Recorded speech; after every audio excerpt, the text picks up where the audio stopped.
queridos irmãos, queridas irmãs, hoje nós queremos aqui comentar sobre essa sucessão que está ocorrendo aí após a morte de Francisco e dar para as pessoas alguns elementos que nós consideramos importantes para que nós possamos entender aquilo que está acontecendo.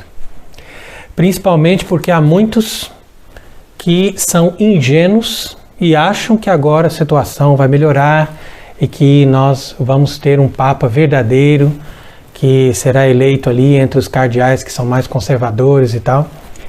E é importante a gente perceber que isso não é possível na atual conjuntura. É isso que nós queremos explicar. Inclusive nós fizemos na segunda-feira uma explicação sobre toda essa questão aí da morte de Francisco, que há muito mistério em torno disso. As pessoas acham que nós estamos acreditando em fábulas e coisas que não têm sentido, mas apesar de nós não termos provas de muitas dessas coisas que nós estamos dizendo, há evidências que confirmam que de fato existe ali alguma coisa estranha.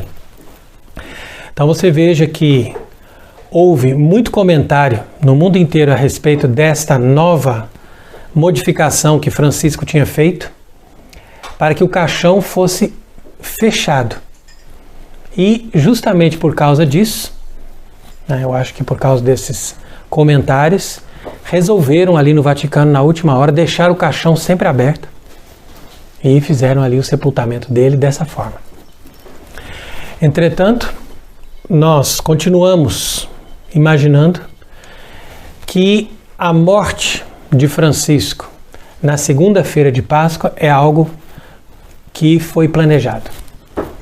E mesmo que ele estivesse gravemente doente, isso aí parece que era algo que se pode perceber, ele talvez poderia durar mais tempo e então quiseram, através de alguma forma, impedir que ele se recuperasse para fazer com que esse processo dessa eleição desse homem que vai terminar o trabalho de Francisco, então que esse processo fosse acelerado. Então é isso que a gente percebe. Inclusive houve um testemunho que nós lemos aí nessa semana dos próprios médicos onde Francisco ficou internado, que admitem, segundo eles, foi a própria vontade de Francisco ali que os impediu de continuar o tratamento. Então, quer dizer, até onde a gente vai saber se foi a vontade dele ou se alguém disse, olha, não dê remédio, não dê tratamento nenhum, deixa ele morrer agora. Então, acho que isso foi feito propositalmente e isso foi planejado para o domingo de Páscoa para ficar com aquela auréola de um homem já santificado pela ressurreição. Mas, é claro, atrasa um pouquinho, acaba morrendo na segunda-feira de manhã, mas tudo fica ali nessa atmosfera de alguém que está sendo canonizado já imediatamente após a morte. Então, esse é o efeito que eles quiseram dar para João Paulo II. Inclusive, na época, ficavam dizendo santo súbito, etc., quanto que eu mesmo pensava na época que ele, de fato, era um santo. E depois fomos compreendendo que se trata de um homem que trabalhou dentro do sistema e trabalhou segundo essa lógica que é completamente contrária ao catolicismo. Então basta a gente perceber que os grandes do mundo estavam presentes no seu velório. Então na época de João Paulo II começaram com essa história de colocar o defunto vestido com paramentos vermelhos e celebrando a missa para ele, todos com os paramentos vermelhos. Como se o sujeito fosse um mártir. Ao invés da gente fazer com paramento preto, como deveria, ou no máximo paramento roxo, dizendo, olha, estamos rezando pela alma dessa pessoa. Não, já canonizam imediatamente após a morte, como quem dizendo, é um mártir, é um confessor da fé. Justamente porque eles querem despertar nas pessoas, infelizmente as pessoas são ignorantes, elas não compreendem essas coisas. Elas veem as coisas somente na lógica das aparências e acham que de fato essas pessoas são santas, essas pessoas são mártires, essas pessoas colaboraram para o bem, enquanto que, na verdade, eles enganaram muitas pessoas e colaboraram para a destruição da Igreja Católica. No entanto, no caso de Francisco, isso ficou muito mais evidente. Então, Francisco é muito mais escancarado do que João 23, Paulo VI ou mesmo João Paulo II. E, no entanto, as pessoas, mesmo aquelas que conhecem alguma coisa da doutrina católica, ainda continuam com essa história de reconhecer Francisco como um verdadeiro Papa e dizer que estão rezando pela alma do Santo Padre, etc.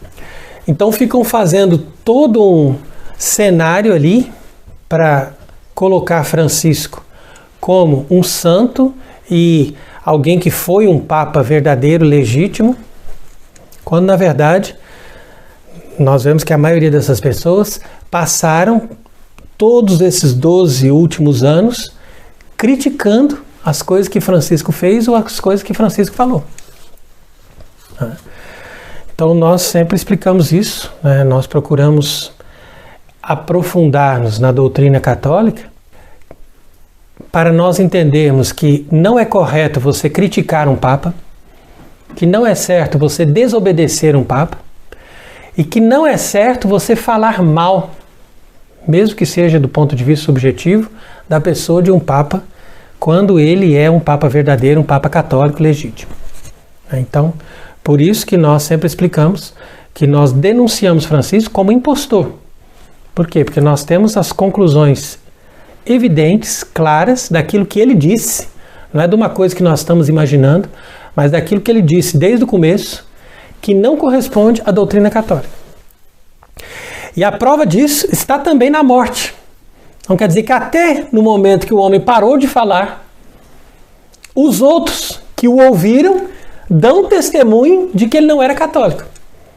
Então você veja que houve uma grande repercussão também no mundo sobre essa manifestação da grande loja maçônica da Itália, que fez uma homenagem para Francisco, afirmando que tudo aquilo que ele fez corresponde perfeitamente ao que a maçonaria ensina.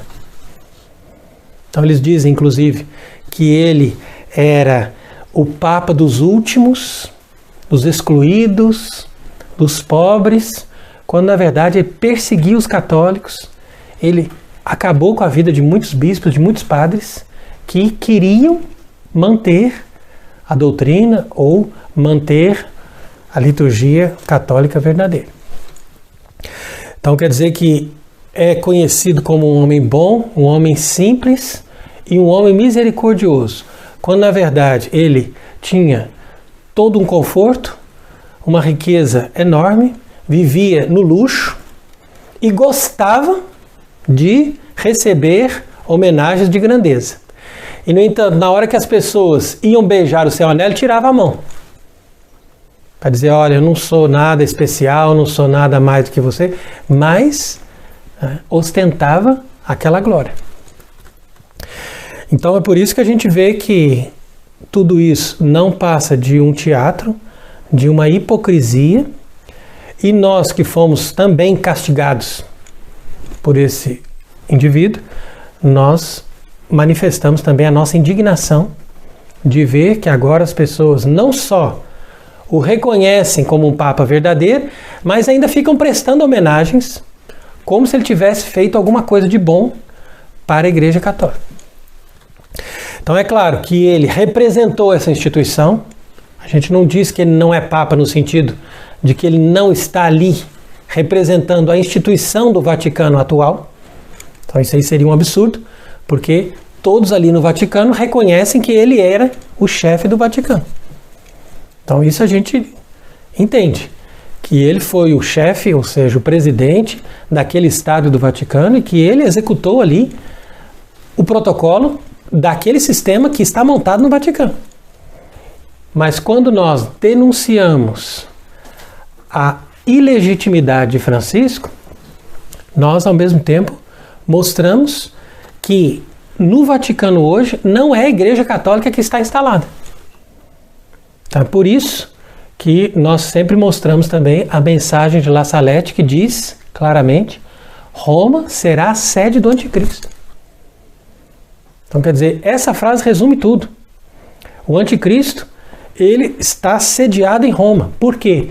Porque ali em Roma está agora atuando uma igreja anticatólica, uma igreja protestante, uma igreja que corresponde ao ideal da nova ordem mundial, e uma igreja luciferiana que apresenta um ensinamento, ou seja, uma igreja que tem os chifres do cordeiro, como se diz ali no Apocalipse, mas que fala como dragão.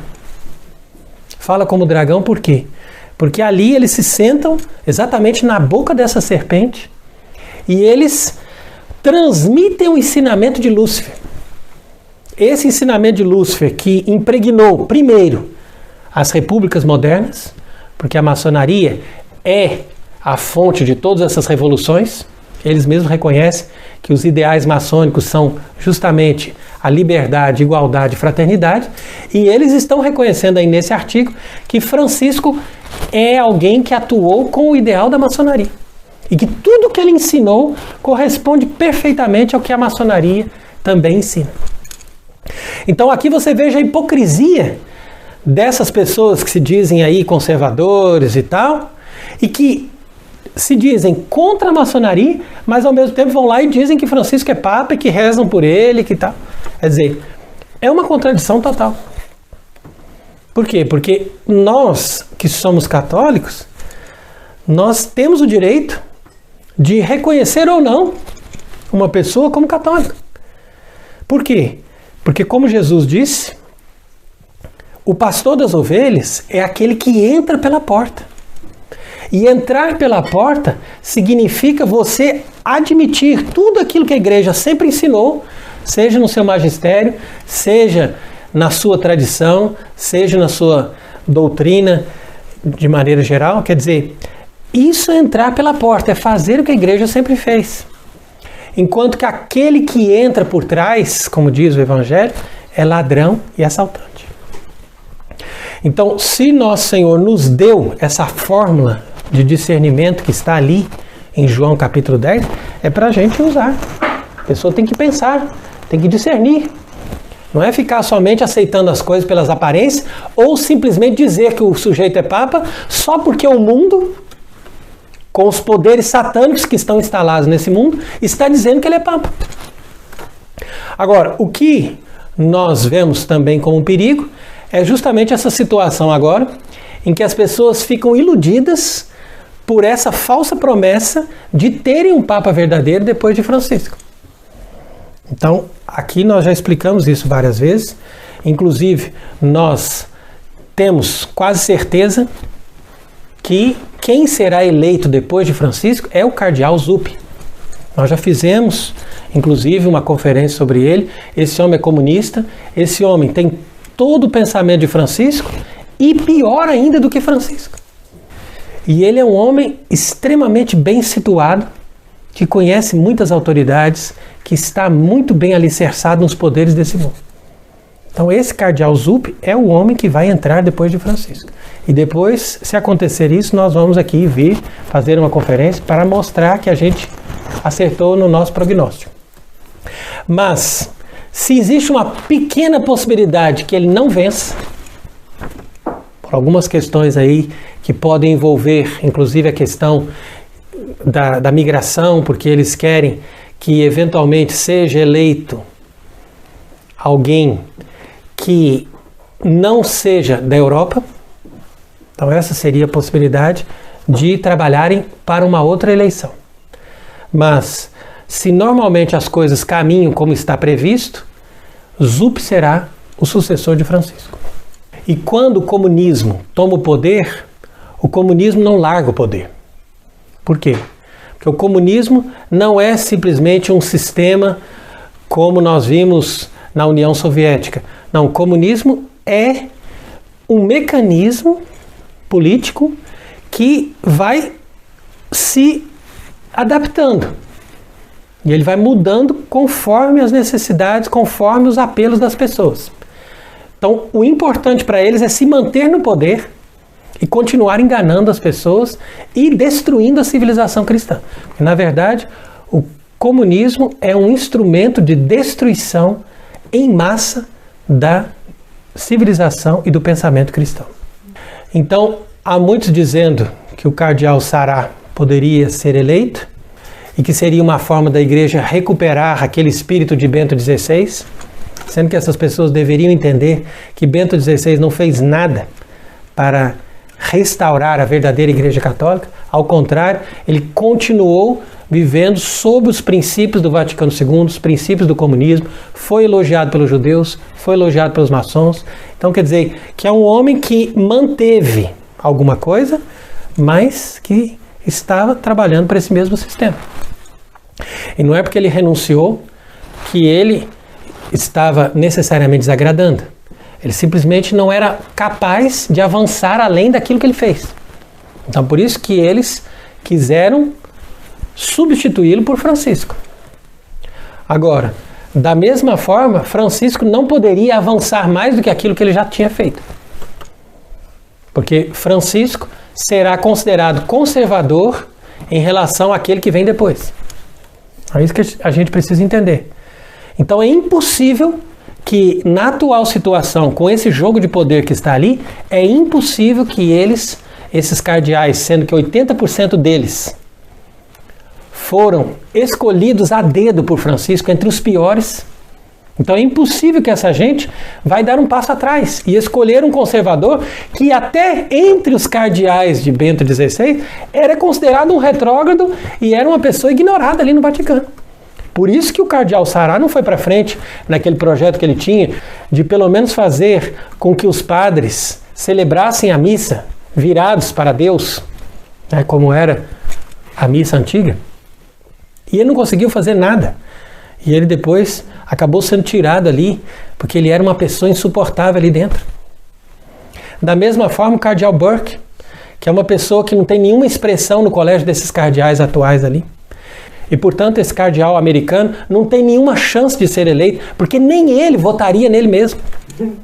Na medida que ele não acredita nele.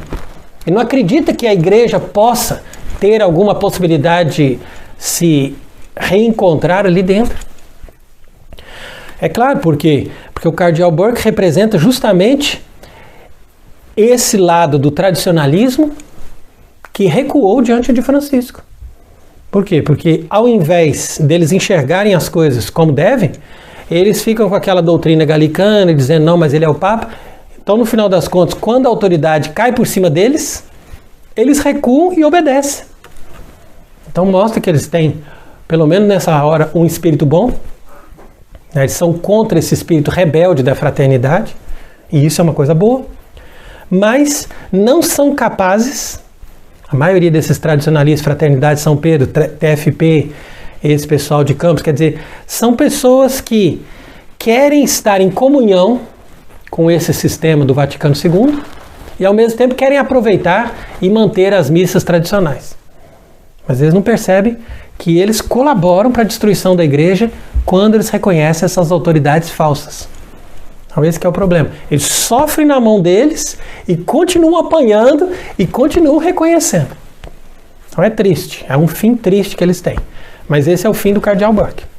É um homem que está aí destruído, terminando a sua vida na depressão. Esse também não tem chance.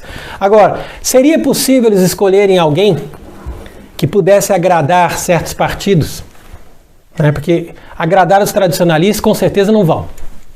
Mas talvez vão agradar os carismáticos, por exemplo, elegendo o Antônio Tagle, lá da Filipinas. Ou talvez façam um esforço para eleger esse cardeal Américo, lá de Portugal, que fez aquela bagunça na Jornada Mundial da Juventude e que é considerado um homem que não tem nem sequer o princípio básico da fé católica. São pessoas que estão ali a fundo defendendo a Fratelli Tutti, que é uma carta magna, revolucionária da maçonaria. Então, quer dizer, tudo isso é impossível da gente entender, né, na medida em que a gente percebe que as coisas são tão claras E a gente, ao mesmo tempo, vê que essas pessoas, esses clérigos, esses bispos, esses padres, continuam aceitando essa situação.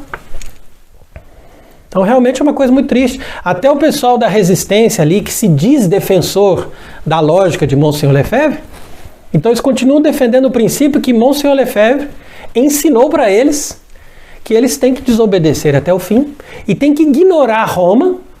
Imagina, quer dizer que você vai viver como igreja ignorando Roma até o dia que Roma volte àquilo que o Papa São Pio X colocou lá na encíclica Pascendi. Quer dizer, quando, aí que vem a pergunta, quando que essa Roma apóstata vai voltar àquilo que São Pio X, na época, já desagradou com a sua encíclica Pascendi? Isso é uma coisa impossível. Então, quer dizer, ou eles são muito ingênuos, ou eles são incapazes de discernir as coisas, ou eles são pessoas que têm má intenção. Agora, pode ser que esse conclave tenha tanta influência do mal que consiga não só eleger um homem como Zuppi, mas consigam até eleger um homem como Túcio, que é justamente o pupilo, vamos dizer assim, aquele que foi fabricado por Francisco para fazer uma carreira meteórica e chegar ali no Vaticano como prefeito da Congregação da Doutrina da Fé e cardeal. Então isso daí também é uma vergonha. Jamais, em nenhuma época da Igreja Católica, esse homem seria promovido sequer como padre. E hoje ele está ali como cardeal e prefeito de dicastério mais importante, que é aquele que cuida justamente da fé. E ele que fez esse esquema aí de abençoar casais gays. Então isso daí veio dele, claro, com o aval de Francisco. Então você veja que é uma situação insuportável. É uma igreja que não tem mais nem sequer os parâmetros fundamentais da natureza, de dizer, ó, casamento é homem e mulher. Nem isso não sobrou. E hoje, qualquer pastor protestante de uma igreja razoável consegue dizer mais verdades católicas do que Francisco e esses cardeais que estão ali no Vaticano para eleger o sucessor de Francisco. Então, é por isso que a gente vê a incoerência desses muitos que estão ali se dizendo católicos e apoiando a eleição desse futuro Papa, entre aspas, que não vai fazer outra coisa senão continuar o trabalho de demolição do catolicismo. Então é só isso que vai acontecer e vocês podem escrever que nós já dissemos outras coisas antes que aconteceram e estamos dizendo essas coisas agora porque nós sabemos que isso está previsto não só nas profecias, na Bíblia, mas também na forma como as coisas estão acontecendo. Então, o que eu acho interessante é a gente prestar atenção nessa entrevista do cardeal Miller, que o cardeal Miller, apesar dele ser também um pouco moderno, ele teve uma espécie de conversão e ele foi uma das pessoas que, de forma mais incisiva, combateu a postura de Francisco. Então, de todos esses cardeais que se levantaram, porque o cardeal Sarrat não fez isso, ele é um covarde. O cardeal Burke começou a fazer, depois abaixou a crista. E enquanto que o cardeal Miller manteve, pelo menos, o mesmo ritmo durante toda essa maratona aí desses 12 anos de apostasia do Jorge Mário Bergoglio. Então agora ele veio, fez uma entrevista e ele disse uma coisa que nós deveríamos prestar atenção, porque isso que ele está dizendo aqui tem todo sentido. Então veja ali, olha. Ele garantiu que a Igreja Católica enfrenta o risco de um cisma se o próximo Papa seguir a linha liberal promovida nesses últimos tempos. O cardeal expressou como vê a situação atual da Igreja em uma entrevista com o jornalista Tom Kington, do jornal britânico The Times, realizada em seu apartamento, localizado a poucos metros do Vaticano. Então veja aqui que o cardeal Miller, ele, aqui na véspera do conclave, a primeira coisa que ele diz é que a eleição de um Papa não tem nada a ver com aquilo que se viu ali nesse filme Conclave, que eles fizeram também, não foi por acaso, porque já sabiam que o Francisco já ia partir em breve. Então tudo ali é para influenciar a Igreja no sentido de caminhar na direção que eles querem fazer. O objetivo deles é simplesmente fazer com que a estrutura da Igreja Católica se coloque totalmente a serviço dessa nova igreja que é ecumênica, que não tem nada de católica, que não tem mais a autoridade de um papa que ensina, mas simplesmente de um paizão que abraça as criancinhas e fica ali cantando as musiquinhas no meio do circo. É isso que eles querem transformar o papado. Então, veio o cardeal Miller agora dizer o seguinte, que se eles elegerem um tipo como Zuppi ou como Tuccio, que são ultraliberais, então haverá um cisma. E nós temos muita esperança nesse cisma. Por quê? Porque, como a gente está sempre dizendo, a esperança da Igreja Católica consiste na eleição de um verdadeiro Papa. E nós explicamos que a eleição de um verdadeiro Papa não pode acontecer com esses cardeais que são ilegítimos. Então, os 133 que vão votar ali, entre eles, mais de 100 foram escolhidos por Francisco, essa gente é ilegítima, essa gente não tem a fé.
Ele assegurou também que nenhum católico é obrigado a obedecer a uma doutrina errônea.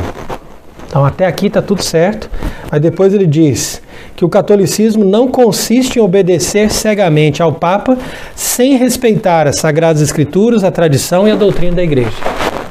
Então aqui vejo que uma frase galicana, ou seja, o ensinamento católico é que o catolicismo consiste sim em obedecer a um Papa, mas um Papa só é verdadeiro quando ele obedece às Sagradas Escrituras, a tradição e a doutrina da Igreja. Então não é que a gente não obedece um Papa que não está seguindo a Escritura, a doutrina da Igreja. Não. É simplesmente que a gente não reconhece que ele possa ser um Papa verdadeiro na medida em que ele está claramente contra aquilo que a Igreja ensinou. Então, Miller disse ao The Times que discordava de algumas decisões tomadas durante o pontificado de Francisco, como a bênção de casais do mesmo sexo, né, como nós já comentamos também. Ele também criticou o conceito de fraternidade entre católicos e muçulmanos, enfatizando que os católicos são irmãos e irmãs em Cristo. Não quer dizer que não tem como nós fazermos uma fraternidade com as pessoas de outra religião.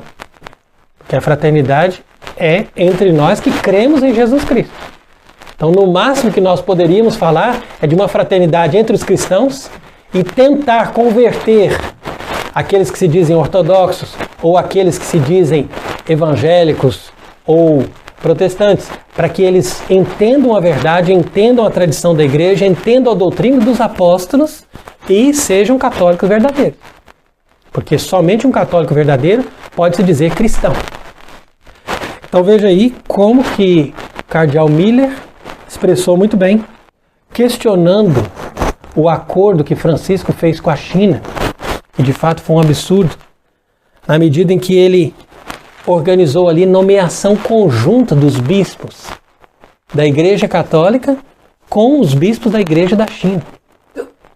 Então, quer dizer, isso é uma coisa absurda, que é uma coisa que não faz sentido, porque aquilo que a Igreja Católica sempre defendeu deve valer.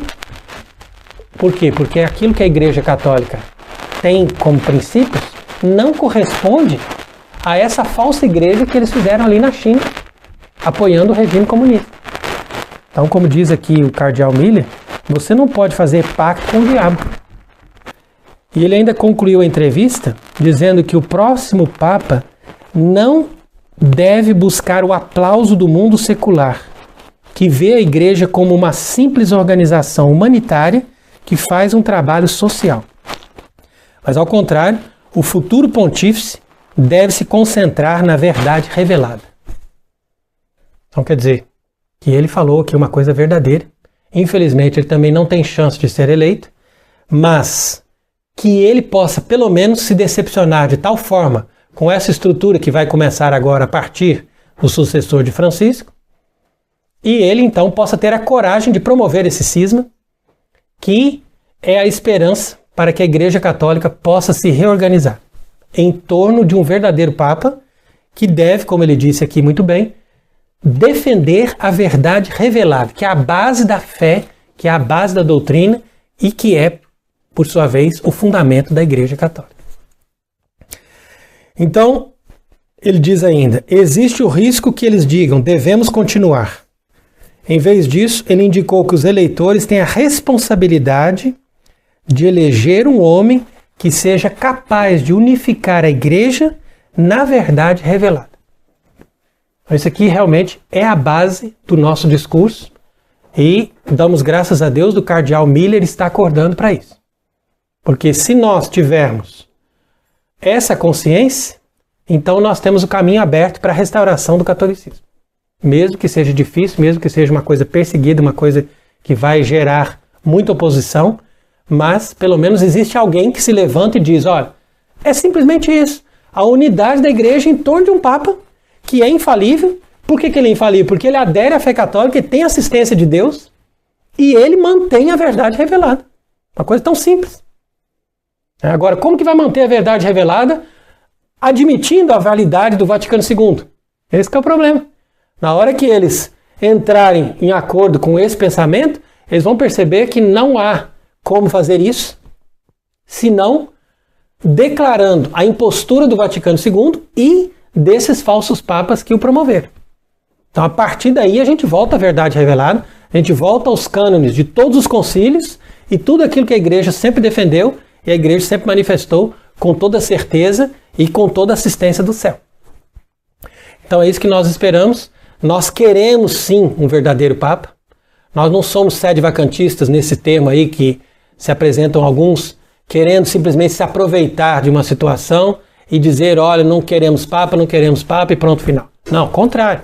Nós queremos um Papa e nós defendemos o papado, mas nós não podemos ter um Papa anticatólico. Papa anticatólico não existe. Nós temos que ter um Papa verdadeiro, ou seja, um Papa católico, um Papa que tenha fé e um Papa que defenda aquilo que todos os outros papas defenderam e mantiveram, uma vez que eles foram fiéis a esse compromisso de sucessores de São Pedro e de vigários de Cristo. Então, fica aqui essa reflexão para as pessoas perceberem o que está acontecendo. Depois nós vamos falar mais sobre esses últimos acontecimentos e sobre essa questão desse próximo conclave. Mas por agora nós temos que rezar sim, não para que saia um verdadeiro Papa desse conclave, porque isso é impossível, como eu estou explicando aqui agora, mas para que a partir da bagunça que vai produzir o próximo conclave, nós possamos ter os elementos necessários para começar a organizar a Igreja em torno de um verdadeiro concílio geral que possa dar para nós um verdadeiro Papa católico como nós desejamos. Então que nesse domingo, que é o domingo da oitava da Páscoa, nós possamos receber a graça de Cristo ressuscitado para nos confortar nesse momento difícil. Então que Deus nos ajude, que Ele seja bendito para sempre. Amém.